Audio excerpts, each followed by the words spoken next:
Bonjour et bienvenue dans le podcast Ma vie de sorcière qui rend accessible la spiritualité, l'énergétique, le développement personnel et bien sûr la sorcellerie. Je m'appelle Christelle Célis, sorcière multicasquette et je t'accompagne à la rencontre de tes émotions, de ton intériorité dans sa globalité, de ta psyché pour que tu puisses enfin être, te débarrasser de tes freins, de tes croyances, de tes blessures et les transmuter. Ma mission est que tu trouves l'union avec tous les parts de toi, l'unité et l'harmonie intérieure et également avec le monde extérieur. Je te partage des sujets autour de réflexions, de pratiques magiques et d'outils de sorcière. Seul ou accompagné, je mets un point d'honneur à te créer des épisodes complets, ludiques et accessibles pour que, ensemble, nous incarnions notre sorcière moderne, sauvage et sacrée. Si cet épisode peut résonner ou être utile à quelqu'un de ton entourage, tu peux le partager ou l'évaluer avec la note de ton choix. J'adore partager avec les sorcières qui écoutent le podcast, donc rejoins-moi sur Instagram ou sur mon site pour échanger ensemble. Et sans plus attendre, on passe à notre sujet magique du jour. Hello sorcières, bienvenue dans ce nouvel épisode de podcast Ma vie de sorcière. Je suis Christelle Célis et je suis très heureuse de te retrouver autour de mon micro enchantée. Aujourd'hui, j'ai envie de te parler de comment créer, comment devenir, régulière dans sa pratique magique. C'est souvent une question que j'ai de Christelle, comment est-ce que tu fais pour faire tout le temps ta pratique? Comment est-ce que tu crées tes routines? Et j'avais très envie de te parler de ça aujourd'hui et de ma vision de voir les choses. Quand j'ai commencé déjà à moi mettre en place une routine, ça fait un petit temps maintenant, je saurais même plus dire, mais j'ai d'abord commencé par mettre en place des routines de yoga dans un temps premier, où justement je prenais le temps tous les matins de faire des salutations au soleil, et ça s'est assez vite finalement effiloché, tout comme quand j'ai commencé aussi à faire de l'énergétique, donc ça c'était encore avant le yoga, où je prenais vraiment le temps de faire des routines tous les jours d'ancrage, de protection et de purification, et c'est pareil, ça s'est effiloché. Pourquoi ? Parce que c'était des choses qui étaient beaucoup trop longues et assez protocolaires. C'était pas quelque chose qui amenait du fun dans ma journée, c'était vraiment quelque chose que je faisais au début, plutôt pour, je dirais, pour me donner entre guillemets bonne conscience, et ensuite plus par obligation. Ça c'est le premier truc comme question que j'ai envie de te poser, c'est quelle est ta motivation? Pourquoi est-ce que tu as envie de avoir une pratique régulière? Pourquoi est-ce que tu as envie de mettre une routine en place? Si en effet c'est pour te donner bonne conscience, si c'est parce qu'on a dit que c'était bien de faire ça, et si c'est plus dans une notion d'obligation ou de devoir, je pense, en tout cas si tu as comme moi un problème entre guillemets avec l'autorité et avec ce qui est obligatoire, que tu n'as pas réussi à le maintenir. Et moi j'ai vraiment vu la différence entre le moment où j'ai switché, où j'ai décidé de faire une routine pratique pour moi parce que ça me faisait du bien et parce que ça me faisait vibrer, plutôt que quand j'ai décidé de faire une routine ou une pratique, encore une fois, par devoir ou par obligation. Clairement, ça a tout changé. À ce moment-là, quand j'ai switché de faire ça, j'ai plutôt préféré me bloquer un créneau horaire par jour, et dans ce créneau horaire, en fait, ne pas mettre de choses précises. C'est-à-dire que dans ce créneau horaire, moi, ce que je t'invite à faire, c'est de te dire, ok, je me bloque cette partie au moment de la journée. Donc c'est pareil, c'est pas obligé d'être le matin. Si le matin c'est galère pour toi parce que tu dois gérer les enfants, les conduites, les emplois du temps, badadi badadou, mais qu'au final le matin c'est plus, j'ai envie de dire Armageddon que cool la vie, tu vois, tu peux plutôt choisir de te mettre en effet un moment de pratique, un moment de routine pour toi, en plein milieu de la journée ou le soir quand tout le monde sera couché. Ça c'est vraiment toi qui le vois. Moi je sais que j'aime bien le matin parce que j'aime bien les énergies du matin, j'aime bien ce côté tout feutré, j'aime bien pour commencer la journée, pour vraiment être ancrée et avoir commencé la journée avec un temps pour moi, mais ça m'est très personnel encore une fois, et c'est ça qui va être le message principal de ce podcast. C'est le but est de trouver toi ce qui te fait de bien et toi qu'est-ce qui te correspond. Par exemple le Miracle Morning en soi, je trouve que c'est une bonne idée, mais je trouve ça moi trop rigide, mais vraiment beaucoup trop rigide, beaucoup trop presque, alors, armée c'est un bien grand mot, mais voilà, tu as dû comprendre que en règle générale, ma manière d'aborder les choses, que ce surtout en magie, et ça se voit beaucoup dans le Coven Initiation, moi mon but c'est que tu puisses toi trouver ce qui te correspond pour pouvoir toi créer ta propre magie. Et ça passe par la notion de créer ta propre routine, créer ta propre pratique qui te ressemble. Donc déjà, si tu as envie de mettre une routine et une pratique plutôt en journée ou le soir plutôt que le matin, c'est ok. Parce qu'encore une fois, il faut que pour toi, ce soit un moment où ça te fait du bien, où ça te fait plaisir, où tu en as envie. Si c'est pour te forcer de le faire le matin et qu'au final, tu le fais à contre envie parce que tu te dis il me reste encore ça à faire, et qu'au final tu bâcles le truc, ou que tu es en train de faire ta pratique mais que t'es pas du tout là et que tu es en train de réfléchir à ce que tu vas devoir courir et enchaîner juste après parce que tu as pris 15 minutes pour ta pratique, c'est pas le but, d'accord? Donc déjà, hyper important de désacraliser le côté il faut que je fasse ça le matin, tu peux le faire quand tu veux. Déjà, c'est mon premier conseil. Mon second conseil, tu vois, c'est que, alors moi, étant à mon compte, j'ai de la chance, c'est que j'ai pas de route à faire. Donc en fait, le temps de route, c'est mon temps de pratique, en gros. Donc ça fait que j'ai de la chance de pouvoir me mettre au quotidien le matin une énorme plage de pratique. Mais parfois, au moment de rush, notamment quand je produis le magazine, j'ai pas forcément le temps de me taper entre 30 et 1 heure de pratique. Je vais vraiment là aller à l'essentiel entre guillemets, et pour moi c'est hyper important quand tu es face à des enjeux comme ça où tu sais que tu as envie quand même de prendre un temps pour toi, mais que ben encore une fois ça sert à rien de te dire je prends quand même 1 heure alors que tu as une liste à faire plus longue que le bras. Ça va plutôt te mettre dans un état de frustration et de oh là là mais comment je vais faire, j'aurais dû prendre ça comme temps plutôt qu'autre chose. De là, moi, je t'invite dans ta pratique à tester beaucoup de choses pour voir quel est l'outil, je dirais, un peu indispensable pour toi, pour ton bien-être. Je te donne un exemple. Par exemple, pour moi, quelque chose qui me fait extrêmement du bien à n'importe quel moment de la journée, c'est les pranayama, donc les exercices de respiration, avec un quantique olfactif. Donc un quantique olfactif, c'est une synergie d'huile essentielle qui va travailler beaucoup sur ton développement de toi ou ton développement spirituel. Donc, par exemple, on a consolation, on a aimé, on a changement, on a courage, enfin peu importe.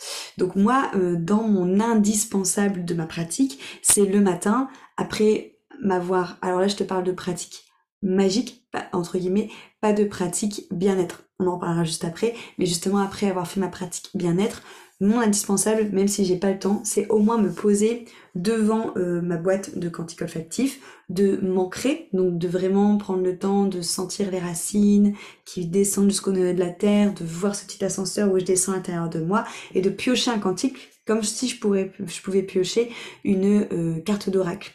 Et de là, je vais prendre 5 minutes, parce que 5 minutes, c'est rien.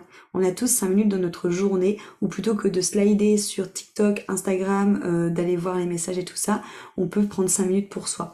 Et donc moi, ça c'est mon indispensable, c'est que ces 5 minutes-là, je les prends à respirer mon quantique olfactif, du coup. Ça, c'est vraiment le truc que quoi qu'il arrive, quoi qu'il se passe, je ne le déroge pas, je n'y déroge pas, je ne le supprime pas. Et par contre, si après j'ai plus de temps, je vais regarder le temps que j'ai par rapport à mon rendez-vous, par rapport à ce que j'ai à faire. Donc comme je te dis, ça peut être 30 minutes, ça peut être 1 heure, ça peut être parfois même 1 heure et demie. De là, le timing qui me reste après, je vais voir ce que j'ai envie de faire. Est-ce que j'ai envie de faire des postures de yoga? Est-ce que j'ai envie de lire? Est-ce que j'ai envie de faire du tambour? Est-ce que j'ai envie de faire d'autres instruments de musique? Est-ce que j'ai envie de me masser, faire de l'automassage? Est-ce que j'ai envie de méditer? Est-ce que j'ai envie de faire de la visualisation? Est-ce que j'ai envie de tirer des cartes? Est-ce que j'ai envie de faire des exercices d'écriture? Est-ce que j'ai envie de regarder des vidéos de développement personnel et spirituel? Est-ce que j'ai envie de faire une de mes formations en ligne que je suis actuellement en cursus? Qu'est-ce que j'ai envie de faire? Mais ça, tu vois, c'est vraiment suivre, justement, je te parlais tout à l'heure d'envie plutôt que de quelque chose de très strict, suivant ce qui me reste après comme temps, qu'est-ce que j'ai envie de faire qui va me faire du bien? Et ce qui fait que moi, ma routine matinale n'est jamais la même. Ma routine matinale, la seule chose qui ne change jamais, comme je te l'ai dit, c'est ces 5 minutes de respiration. Pour les 5 minutes de respiration, tu as plein d'applications sur téléphone, comme le petit bambou, Calme, Namatata, qui ont donc c'est des applications de méditation, mais c'est des applications aussi où on te propose de respirer sur un ding et d'expirer sur un bong. Et ça, tu peux le prendre sur 5 minutes avec ton huile essentielle ou avec ton quantifiant olfactif. En tout cas, moi, c'est ce que je fais. Et souvent, avant ou après avoir fait ça, je prends aussi le temps d'allumer mes petites lumières partout autour de moi dans ma salle de pratique, des petites bougies et de faire brûler un encens ou du Palo Santo. Et ensuite, je peux travailler. Donc, tu vois, à tout péter, on va dire, le temps que de la préparation avant et après, ça me prend peut-être 10 minutes tous les matins sur que je fais ça et après, je bosse. Tu peux avoir 10 minutes toi aussi dans ta journée où tu peux t'octroyer un temps juste pour respirer. Ça peut être un temps, ça peut être 2 temps. Tu peux faire ça aussi après manger. Moi, je vais te parler en tout. J'ai trois créneaux de pratique dans ma journée. Ok.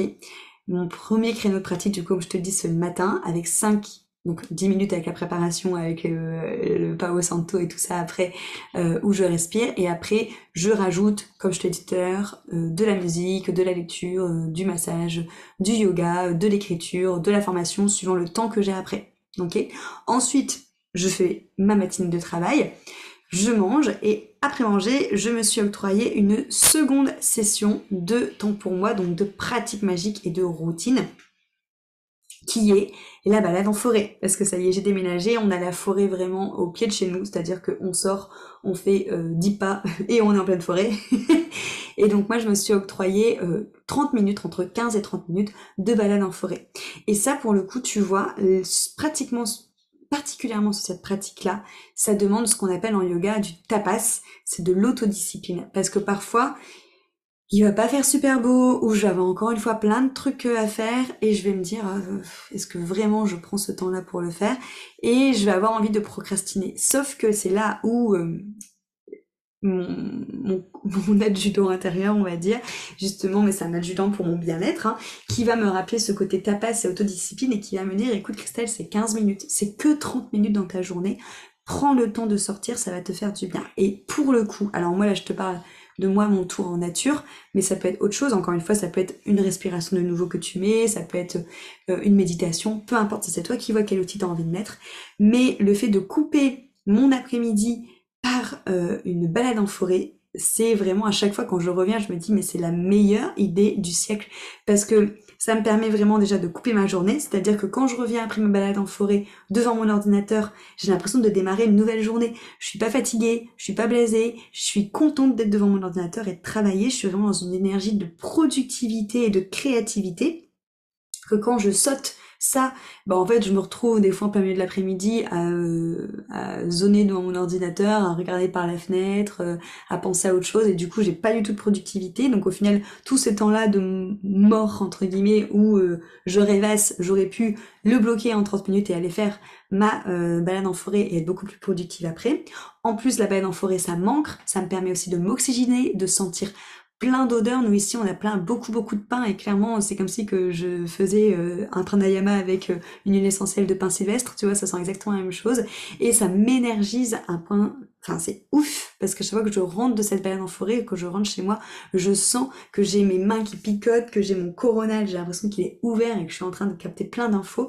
Niveau énergétique, ça me fait pomper l'up, quoi, ça me fait monter dans les tours, c'est génial. Donc si tu peux aussi te bloquer un temps, alors encore une fois, moi je te parle de 15-30 minutes, vois-toi ce que tu peux faire dans ton agenda et par rapport aussi à ce qui est autour de toi, mais quelque chose aussi le midi, avant de redémarrer ton après-midi, qui te permet quelque part d'avoir cette sensation de bouffée d'oxygène, d'air frais pour commencer une nouvelle activité, juste après, comme si tu commençais une nouvelle journée, c'est hyper important.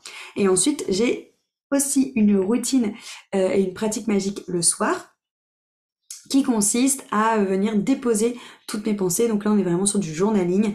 J'ai acheté un agenda qui s'appelle l'agenda Consu, donc ça s'écrit Konsu, qui est un agenda qui reprend tous les jours et qui t'invite tous les jours, en fait, à noter ta to-do list enfin, moi je le fais pour le lendemain, ma to-do list pour le lendemain, mes envies pour le lendemain, et à noter les gratitudes.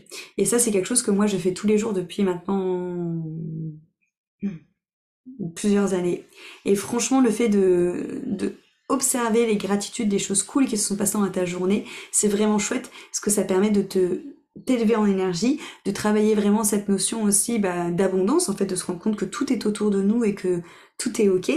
Et ensuite, j'utilise aussi ce journal, moi, pour noter toutes mes pensées, pour justement prendre le temps de libérer mon mental, pour pas qu'il cogite en pleine nuit, et pour tout mettre sur papier, pour me dire, ok, bah demain, voilà, rien n'est perdu, petit mental, tout ce que tu penses, c'est noté là, demain on le reprendra. Donc ça, c'est souvent ma première partie de routine du soir, qui prend pas trop longtemps, en vrai, qui doit prendre, aller entre 5 et 10 minutes. Bon, 10 minutes, 5, j'exagère peut-être un peu. Ensuite, ce que je fais, c'est que je vais me masser les pieds et les mains avec de l'huile essentielle de petit grain bigarade et de l'huile végétale. Donc moi, j'ai choisi l'huile de sésame. Je vais masser énormément mes pieds parce que j'ai toujours à côté de mon lit, il faut savoir, une balle avec des petits picots pour venir justement bien masser les pieds, pour enlever les nœuds des pieds, pour plusieurs raisons. Déjà parce que les pieds, c'est ton ancrage, ton rapport au sol. C'est hyper agréable de sentir quand nos pieds s'étalent au sol, quand t'as plus aucune tension dans les pieds et que vraiment tu sens tous tes appuis au sol, tu te sens forte, tu te sens ancrée, tu te sens stable, tu te sens soutenue. C'est hyper intéressant de faire cette pratique-là. D'ailleurs, je t'avais pas dit, mais j'en parlerai juste après, mais elle fait partie aussi de ma routine bien-être du matin. Tu verras, c'est ce que je fais juste avant la respiration. Et donc en effet, le soir, je masse mes pieds avec de l'huile, ensuite je roulotte sur mes petites balles. Déjà, c'est super intéressant d'un point de vue physique parce que les pieds, ça fait partie de notre corps. C'est quelque chose qu'on utilise tout le temps et qu'on prend vraiment peu soin, alors que c'est une partie qui nous permet vraiment d'être ancré, d'avancer, d'être stable, d'être connecté à la terre. Donc c'est super intéressant de les masser. Et du coup, je fais les mains dans les foulées parce que j'ai souvent les mains sèches. Donc ça, c'est typiquement plus physique, on va dire. Et je finis par pareil, 5 minutes de pranayama, mais cette fois-ci avec de l'huile essentielle d'encens au Liban, qui permet justement l'ancrage et l'apaisement. Donc vraiment pour être dans une notion de calme, d'apaisement et de zénitude avant d'aller me coucher, et après je dors comme un bébé. Donc tu vois, tout ça cumulé, je pense que ça doit durer 20 minutes. Mais c'est pareil, 20 minutes le soir, c'est pas non plus énorme. Tu vois, pendant ce temps-là, tu bois ta tisane entre deux, en plus c'est génial. Donc ça, c'est mes pratiques, on va dire, magiques de sorcière. Ensuite, les matins, j'ai mes pratiques dans la salle de bain avant d'avoir mes 10 minutes de pranayama là que je te disais avec mon cantique olfactif. Cette pratique-là dans la salle de bain, ça va être une pratique qui va être plus reliée à l'Ayurveda. Ça fait partie aussi des indispensables pour moi, c'est que quand je me lève, je me gratte la langue dans un premier temps avec un gratte-langue en cuivre. Pourquoi? Parce que quand tu te lèves le matin, tu peux te rendre compte que sur ta langue, tu as des fois un dépôt un peu blanc ou jaunâtre suivant ce que tu as mangé, plus ou moins épais. C'est toutes les toxines que ton corps a rejetées de ce que tu as mangé la veille. Donc moi, je viens gratter ça avant de pouvoir manger et boire quelque chose pour éviter tout simplement de ravaler les toxines. Donc ça fait partie de mes routines que je fais tous les jours avec le neti pot, qui est le fait de nettoyer son eau avec son nez avec de l'eau. Donc c'est la technique du Jalaneti. Moi qui en plus est allergique au pollen, ça me permet vraiment, et ça c'est génial quand tu as l'habitude de le faire. Moi, quand j'ai pas mon neti pot, j'ai l'impression de pas respirer, de pas sentir les odeurs. Donc tous les matins, je vais passer de l'eau salée d'une narine à l'autre pour vraiment nettoyer tous les conduits et vraiment avoir mon sens de l'odorat développé. Et ensuite, autre chose, je fais un bain de bouche à l'huile de sésame, le temps justement de venir me laver la tête, de faire mes petits massages, parce que les massages aussi à l'huile, c'est quelque chose que je fais énormément pour justement venir voilà, permettre à mon visage de dégonfler, pour voir qu'il puisse se détendre. Après, sur le côté esthétique, ça permet aussi d'avoir une peau qui a un teint beaucoup plus frais, d'avoir beaucoup moins de rides, et aussi du coup d'avoir un teint qui fait que tu n'as pas forcément besoin de te maquiller. Et ensuite, je file sous la douche, je m'enduis d'huile, et après je sors, je m'habille, tout ça, et je fais mon pranayama. Et ça, c'est vraiment un mélange de tout. C'est-à-dire que c'est cette pratique-là, si tu veux, c'est un mélange de tout ce que j'ai pu apprendre, que ce soit en effet en énergétique, en magie, en sorcellerie, en Ayurveda, et c'est ça qui m'a permis de créer moi-même ma propre pratique et de créer du coup une pratique qui me ressemble et où j'ai pas finalement besoin plus que ça d'activer de l'autodiscipline, à part quand je te dis pour la balade, quand j'ai plein de choses à faire. Mais en fait, le ratio, je dirais, de prendre son temps et de plaisir juste après et de tout ce que ça m'apporte, en fait, à chaque fois que je fais toutes ces choses-là et que je vois dans quel état je suis après, je me dis mais en fait c'est vraiment indispensable pour ma productivité, pour mon bien-être, pour ma créativité, pour mon énergie. C'est fou en fait tout ce que ça t'apporte d'avoir une pratique magique régulière. et surtout qui te ressemble. Et en fait, j'ai vraiment envie par ce podcast, de te faire passer le message essaye pas de faire une pratique qu'on te dit dans les livres ou qu'on te dit de faire parce que c'est ce qui fonctionne pour d'autres. Tu n'es pas d'autre, tu es toi. Et c'est super important, encore une fois, de trouver quelque chose qui te ressemble, qui te fait vibrer, qui correspond à qui tu es, à ton emploi du temps, à ton histoire, à tes sensibilités, à ton vécu. Et donc de créer ta propre magie et de créer ta propre pratique pour toi, par rapport à toi, ce qui te fait du bien.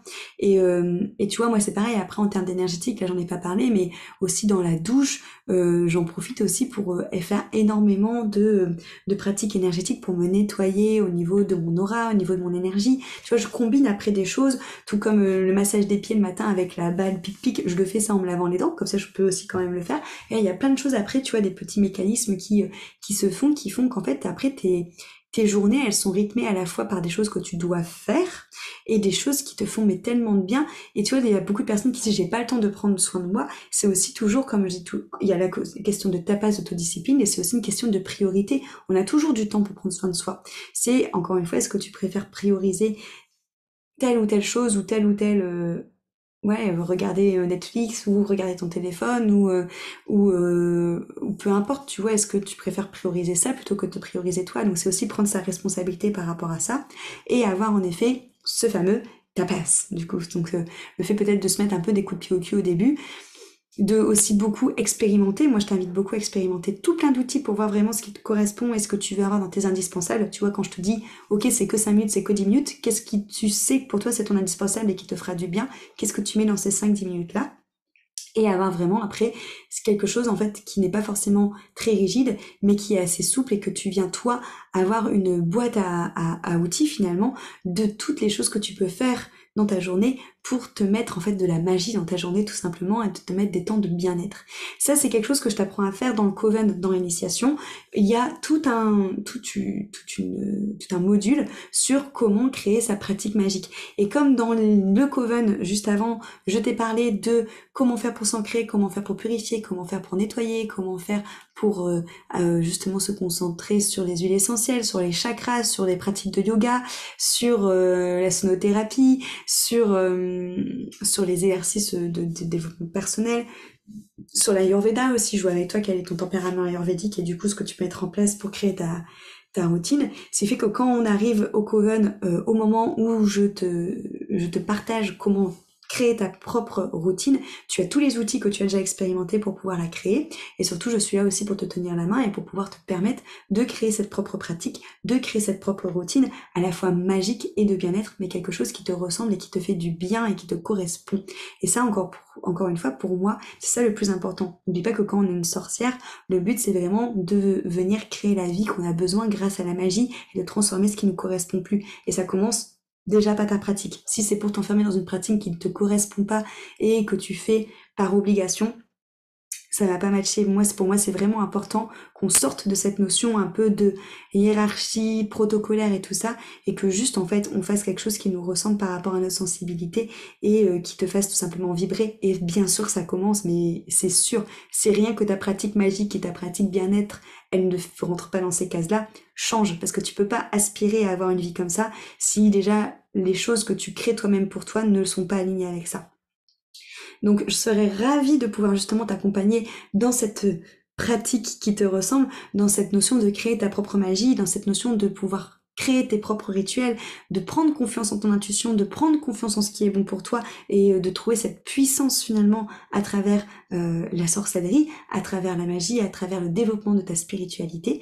Donc pour ça, je t'invite à nous rejoindre dans le Coven Initiation parce que c'est typiquement ce qu'on fait. Je vais te mettre toutes les infos d'initiation juste ici. N'hésite pas à m'écrire si tu as envie de nous rejoindre pour avoir accès peut-être à une porte ouverte pour que je te montre à quoi ressemble le Coven, à faire partie des boudoirs des sorcières qui sont ces rendez-vous secrets qu'on a entre nous où on peut justement voir comment tu te sentirais dans le Coven, qu'est-ce que tu recherches, voir si ça serait quelque chose qui serait vraiment adapté à toi. Je serais ravie vraiment de t'accueillir dans ce Coven. Le Coven Initiation, c'est vraiment une magnifique école, un magnifique rassemblement plein de sororité, plein de sorcières qui s'enrichissent les unes les autres, qui pratiquent entre elles, qui développent leur intuition. Toutes les filles qui sont rentrées dans ce coven ont développé leur clairvoyance, leur clairaudience, leur intuition d'une manière exponentielle qui te permet de connaître plein d'outils et vraiment, encore une fois, de tout simplement de prendre conscience en la sorcière en qui tu es, de développer tes capacités et de créer ta magie au quotidien. Donc je serais hyper ravie de t'accueillir dans ce coven. Je te mets les infos dans la description de ce podcast et je te dis à très vite pour un prochain épisode. Bisous!